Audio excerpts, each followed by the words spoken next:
Welcome to week 4 of Next Generation Leadership Academy. We've got our next generation on here. We've got our next generation mentors on here, and everybody's growing and ready to go out there and save the world. I'm excited to be with you here today and my amazing partner, Lou Moya. And today we wanted to start off by talking about real life expectations. Real life expectations. When you go out there to, and you step up to the counter of success, when you go out there and you start to climb the mountain of success, I want you to understand the 95 versus 5 concept. Let me just give you an example.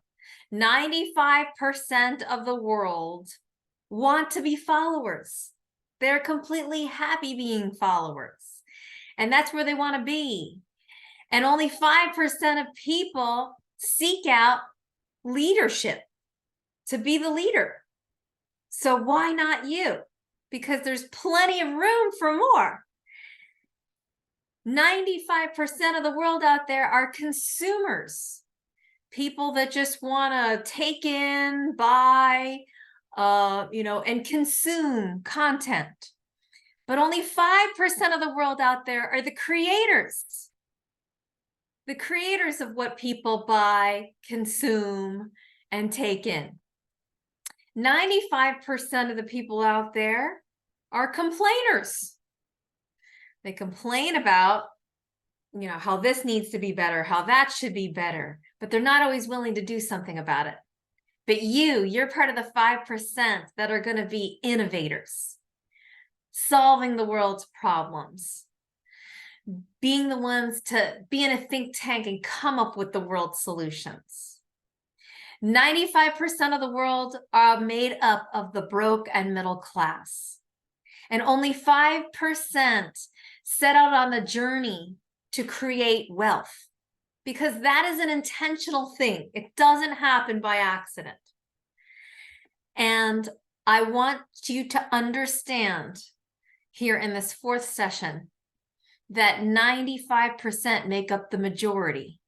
And that means that if you consider yourself a leader or want to be a creator or an innovator and part of the wealthy, that you've got to be okay with being the minority.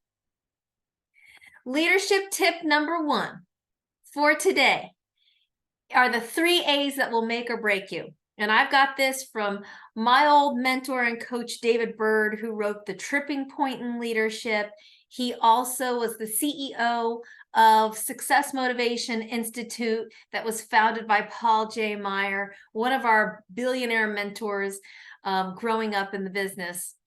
And he said there are 3 A's in life that will make or break you, that you have a chance to do every day. You want to hear what these 3 A's are? The first one is your attitude. Every day, we have a choice to show up with a positive attitude or a negative attitude. Every time something happens to us, we can choose to see it for the positive or to see it as a lesson or see it as an obstacle. Every day, we have a choice to have that attitude. And guess what? The people that you're working with, the people that you're working for currently right now, they don't appreciate bad attitudes, nor do they want to be around people with a bad attitude or promote people with a bad attitude. And we have a choice every day to come up and see the bright side of things. That's those glass half full people. And that's the first one. The second A that will make or break you are your daily actions. If you look at the journey of success as climbing a mountain, right, or hiking to the top of a mountain, you have a choice to take steps every day towards hiking to the top of the mountain. Now, what happens if you decide to stop walking the mountain? You're lost somewhere in the middle of it. You're lost somewhere in the middle of it with no food, shelter, right? And you're running out of supplies. You're stuck in the middle of the jungle where the heck am I? And all you need to do is just get back on the path and keep walking every day, taking 2 new steps, 4 new steps, 10 new steps in the direction towards your goal. So every day we have a choice to take action. And someday soon, and if you do that more than less, then you'll be at the top of that mountain, seeing the amazing view. You're at your goal faster than most people if you're willing to move forward, because most people aren't willing to take any action. And the third A that makes or breaks us is our willingness to be held accountable. This is one I struggled with so many times in my career and my lifetime. I didn't want to be held accountable. I didn't want to report to anybody. I didn't want anybody to be watching what I was doing. I wanted to just do my own thing. And when I get there, I get there. But when I have someone helping me hold me accountable, I'm able to reach my goal so much faster, right? When I was trying to get out of debt, I had my husband who was so wonderful to marry me with a lot of debt, and together we climbed out of it. But he had to hold me accountable and say, honey, do we really need to buy that thing right now? Can it wait till later? And simultaneously, I had to do the same thing for him. So accountability is important in everything. It's important in our business. It's important in our health and fitness. It's important in our finances, our willingness to be held accountable and transparent to people as well about where we are, so everyone around you can hold you accountable to those things. Our attitude, our action, and our accountability, every single day we have a choice. And if we make the next right choice, we will get there. Lou, leadership number 2. Thank you so much, Liz. And how powerful is that, right? Our attitude, our actions, and being accountable, absolutely can make or break us in life, let alone business. And so, to get into how we can leverage those qualities into an organization, into a team. We're going to talk about leadership tip number 2, the power of leveraged leadership. There are 3 words that we hear all the time, and I like to call them qualities because these are qualities we'd like to have in our own lives, right? Which is time, freedom, and independence, right?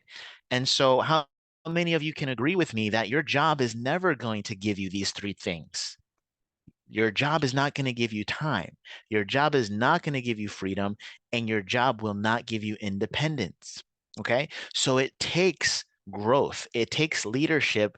And of course, like Liz just mentioned, a good attitude, the right actions, and holding yourself accountable will put you above anybody else who believes that their job will provide that for them, right? And so in this business, in the world of leadership, you have to masterfully learn how to lead yourself. We've repeated this over the course of this academy, because it's probably one of the most important things to learn, that the number one person you need to learn to lead is yourself, right?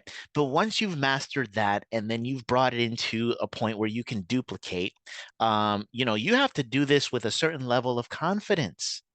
Because if you go in there, trying to be the leader of your organization and they don't buy you, you're only going to grow as far as your confidence level is.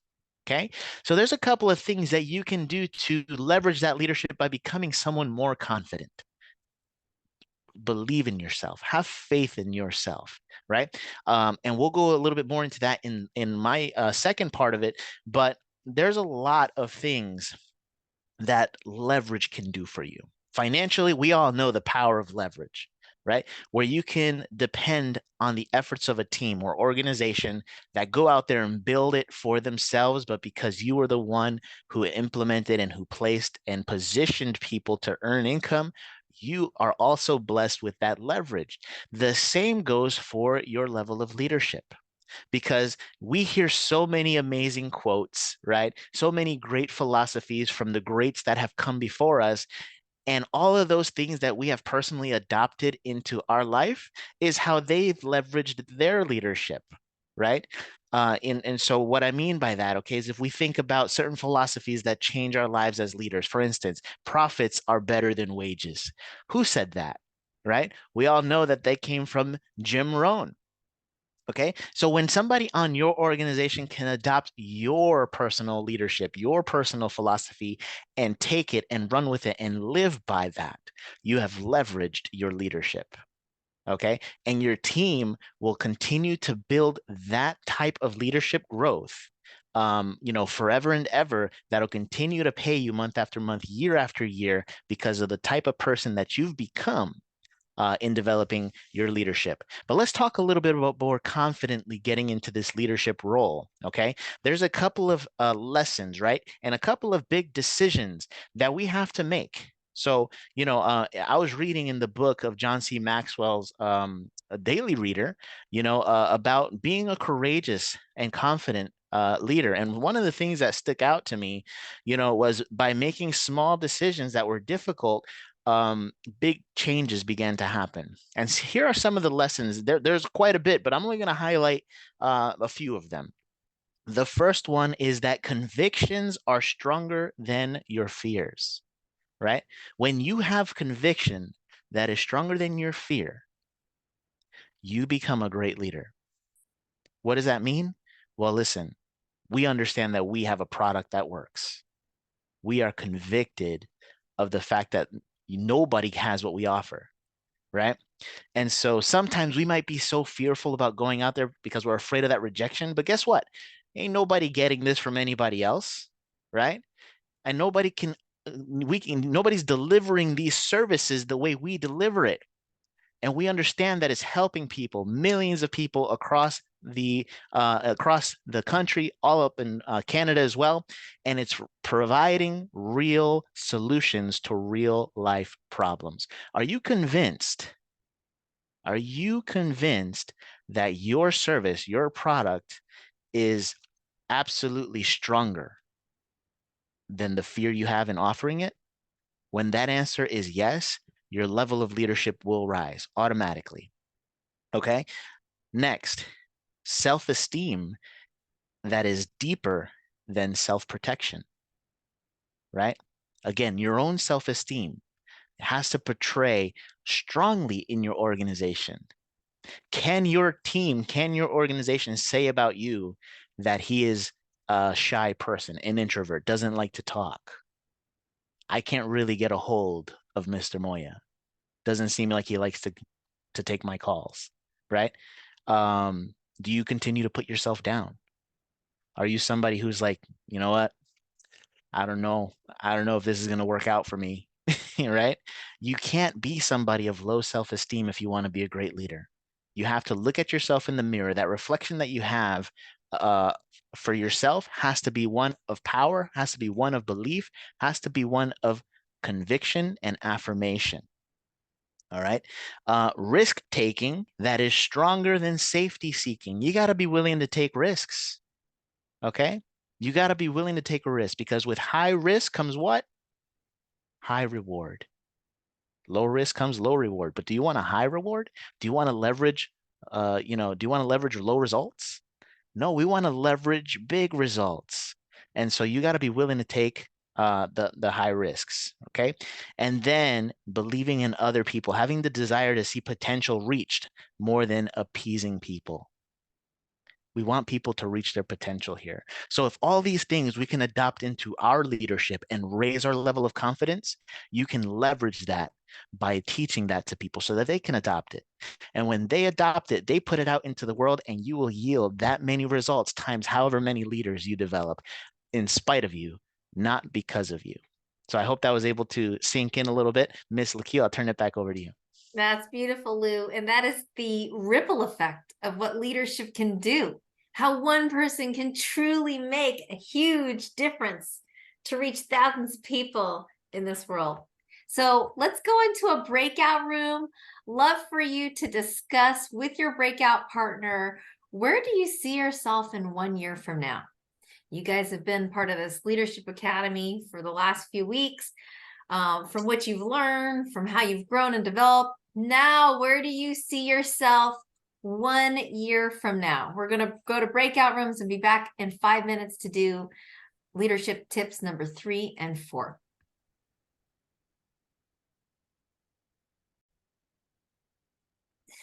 Okay, leadership tip number 3 is that the circle of people that you start the journey of leadership with are typically not the same circle of people that you end your leadership journey with. And this is all too true. A lot of it is because the circle that you're with today doesn't want to go where you want to go. Sure, everybody wants to be a leader, thinks it would be nice to be a leader. Sure, everyone thinks that it would be amazing to go after your dreams and quit your day job and start a business and become a world-class entrepreneur. Sure, everybody thinks it would be cool to be able to buy your dream home, travel the world, and do those things and give back to charities more than you used to make in an entire year. Sure, people think that's cool, but not everybody's willing to do what it takes. And so a lot of the times, our circle that we start with is not the same circle of people that we end with. And I had some friendships in the beginning that I was excited to go along the journey with. I wanted it, and I wanted it for them more than they wanted it for themselves. And so I'm trying to pull everybody, along with me, but not everyone wants to come. Not everybody's as excited about it. And I also had some old friends, some old roommates that I recently saw on social media post a picture of them all having a reunion. And I'm like, oh my goodness, look at all these girls. And I'm like, wait a minute, I wasn't invited to that. And so then I started reaching out to each one. Hey, how are you doing? How's it going? Oh my gosh, it's so great to see you. Not one reply. Wow. Now, of course, I was hurt by that. But, as I shared that with people, a lot of people reminded me, well, maybe I actually had a friend that was friends in common with them that for whatever reason couldn't make it. And she's like, well, you realize that they probably didn't invite you because they all just wanted to get wasted, and they know that you don't really care about that anymore. I mean, I like to have a good time. I like to go out and dancing and have fun, but I'm not interested in, drinking myself so I end up landing on the curb at the end of the night, or my head's in the toilet. I'm not interested in that stuff anymore. And so they probably, at least what the friend said, is they probably knew that you wouldn't want to do that anyway. And so it's amazing though. It's painful, it's hurtful. Yes, I still keep in touch with some other old friends of mine and all that too, but the lives look completely different. Our lives look completely different. And I'm not saying one is better than the other, but what I'm just saying is wherever you want to take your life is not always the same direction that your current circle of friends that you're with wants to take their life to. And we have to be okay with that because things change, life change, relationships change, and we all evolve. Just like a couple that gets married and they're one place and one partner grows and the other partner doesn't want to necessarily grow, and then now they're in two different places. And so when it comes to associations, we just have to understand that not everybody wants what we want. Also, it's like a bucket of crabs too. Sometimes your circle can try to keep you from going where you're trying to go. If you've ever seen a bucket of crabs that they catch, right? The crab men, they go and catch all these crabs. They're in a bucket. Now, how is it that the crabs never just crawl out of the bucket? They have every ability to be able to crawl out of the bucket, but the crabs like to stick together. So when one crab is trying to get out of the bucket and is almost to his freedom, all of a sudden the crabs link arms together. They have a family intervention. They have a friend circle intervention or whatever. They all lock arms together, and then they grab the one that's about to climb out to his freedom and pull him back down. And in so many ways, we all have people in our lives that are trying to keep us from where we're trying to go to create a better future for our families. And what I want to share with you is that only you are living your life. No one else is going to live your life for you. So what is it that you feel that God has put you on this earth to do? The purpose and the impact that he created you to make here on this earth? And just understand these things. I'm not saying go and break all relationships, because no, that's not how, that's not good for you. That's not healthy for you. But it's to understand that we increase some associations that are more positive for us, and we decrease the amount of time we spend with some associations that are not so good for us. Does that make sense? We want to be around positive, loving, encouraging people that are like-minded, that are going in the same direction. And we want to limit the amount of toxic interactions that we have with toxic, negative, skeptical, and discouraging associations in our lives, if that makes sense. All right, last leadership tip for the day, and then Lou's going to take it home. Leadership tip number 4.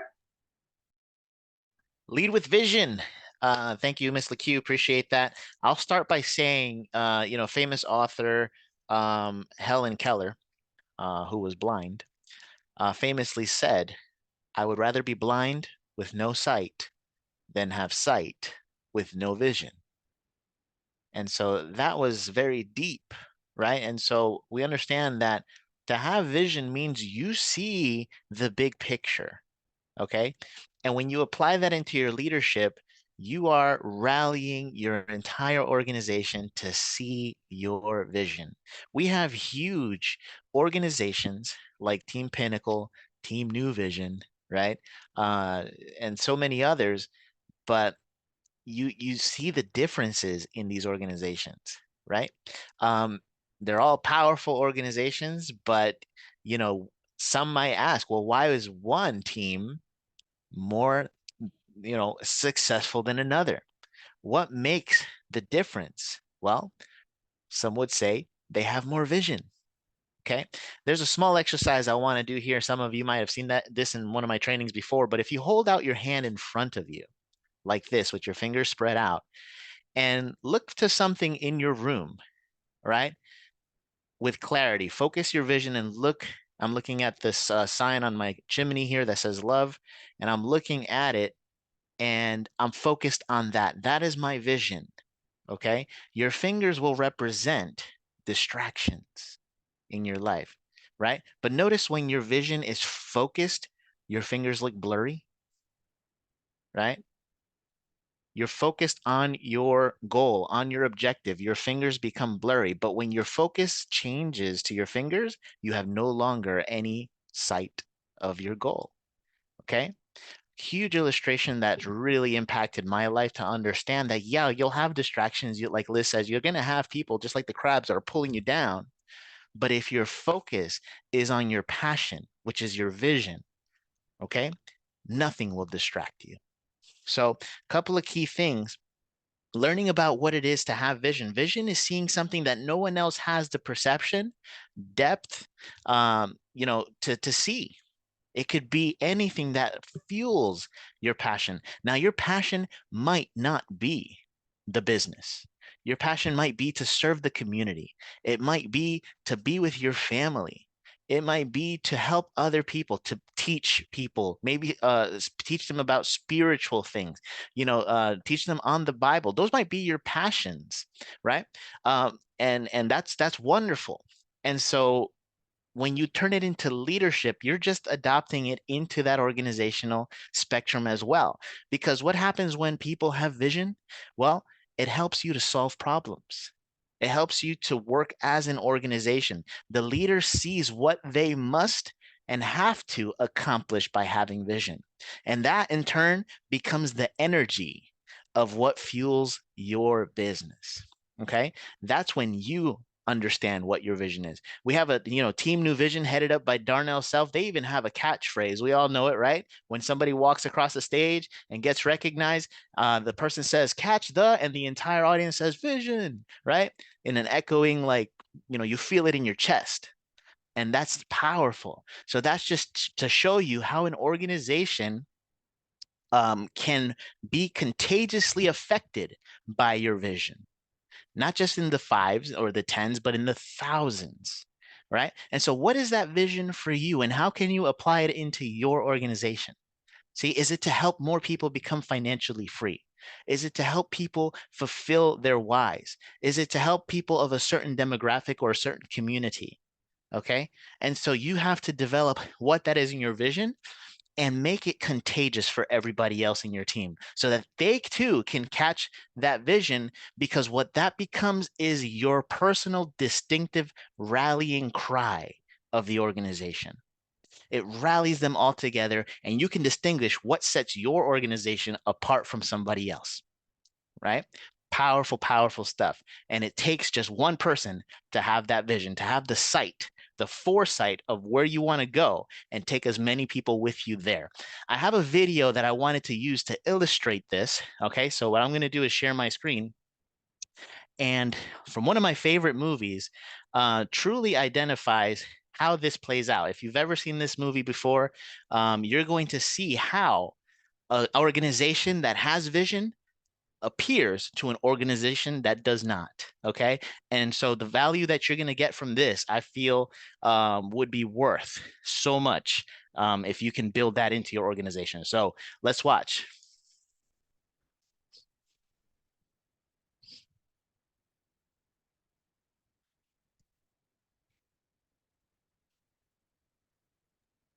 Lou, can you click share computer sound? Because we're not getting any sound yet. Oh. Yep. Hold on one second. So when you click share screen at the bottom left, there's share sound. Yeah, I thought I did that. Hold Oh, on one second. okay. I might not have done that, Mhm. if I'm being honest. Hold on here. Share sound. There it is. Now we're gonna share. Can you hear it? Okay.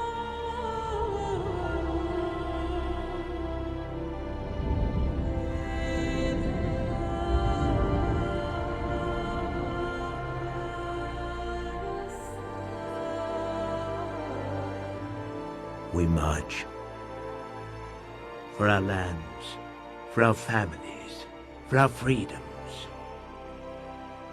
We march. Dark sauce. What a pleasant surprise. This morning's full of surprises, Leonidas. We've been tricked. There'll be more than a few hundred. This is a surprise. Silence. We heard Sparta was on the warpath. We were eager to join forces. If it is blood you seek, you're welcome to join us. But you bring only this handful of soldiers against Xerxes? I see I was wrong to expect Sparta's commitment to at least match our own. Doesn't it? You, there. What is your profession? I'm a potter. So, And you, Arcadian. What is your profession? sculptor, sir. You? Blacksmith.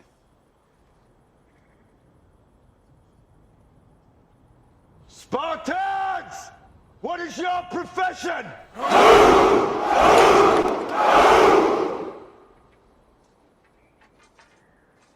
You see, old friend, I brought more soldiers than you did. All right, all right. And so, wow, that was powerful, right? When you heard the entire army just shout in unison what their profession is, everyone there has the vision. Okay. Is your organization following you in that way? Is that the type of leader you want to become? Absolutely, because when you can have an organization rally behind you with the same cause, with the same purpose, with the same vision, things get done in a grander scale, and you will fulfill every single promise you have for your loved ones. Like he says, we march for our families, we march for our freedoms. Okay. Because in this business, yeah, we have rules, we have procedures, we have a system that allows us to go out there and get things done. That's just one part of it. But when you can adopt your own personal vision of what you need to see, what you need to accomplish, and allow others to catch that same vision, you accomplish some incredible things, and you help countless of people to rally in that same way behind you. Because guess what? Without it, without a vision, it's like the blind leading the blind. You're never going to take them anywhere. Okay. So you need to get honed in and laser focus on what your vision is, what your personal vision is, and rely on that instead of the rules and the procedures that this business come in and help us with. Yes, we will grow our business if we follow the system, but you will exponentially expand your business by having a vision. So rely on that to create drive and success for you and your team, and let it be felt by the march of your tribe. Okay. So with that, that is the close of section 2. Liz, did you just want me to close out, or did you want to comment on it? Well, let's go to one more breakout room. But before we do that, if you'd like to close. Yeah, no, absolutely. And as thank you everybody, for being a part of this class. We have one more week, and so just as a recap, remember, this is here for you. Okay. To become the leader that you deserve to be, because you're putting in the effort, the investment, the time to understand what it takes, what it took, for so many before us to achieve those high levels of leadership. And it's not a talent that you're born with. Okay. This is something that you develop. Anybody can do it. Okay. Anybody can make the decision to truly go out there and make big differences in your own life and in the life of others. Like Liz says last week, everybody influences somebody. Can you become a person of influence? Absolutely. Okay. You need to care so much more about yourself than anybody else cares about you. You need to expect more from yourself than anybody can ever expect from you. And you will drive results to develop what you want, to have that vision for you and your loved ones. And because the world deserves to see you there, the world deserves to see you win, and the world needs you to win. They need your leadership and guidance, because without you, there's so many people that will be lost there, being blind, without the vision that you so gracefully will pour into the world because of the person that you develop yourself to be. So thank you so much for being a part of this incredible academy. Cannot wait for the final week that we get to share with you. But yes, let's go out into some breakout rooms. Liz, if you want to orchestrate that. Thank you so much for being a part of this academy, guys. Awesome. Thank you, Lou. Yes, we're going to go to one more breakout room. And in this session, you're going to tell your breakout room partner, what is your next step? What is your next step to move forward towards your goal that you have for your life next year, where you see yourself next year? What is that next step for you? And then we'll come back and we'll share with you what's going to happen in week 5.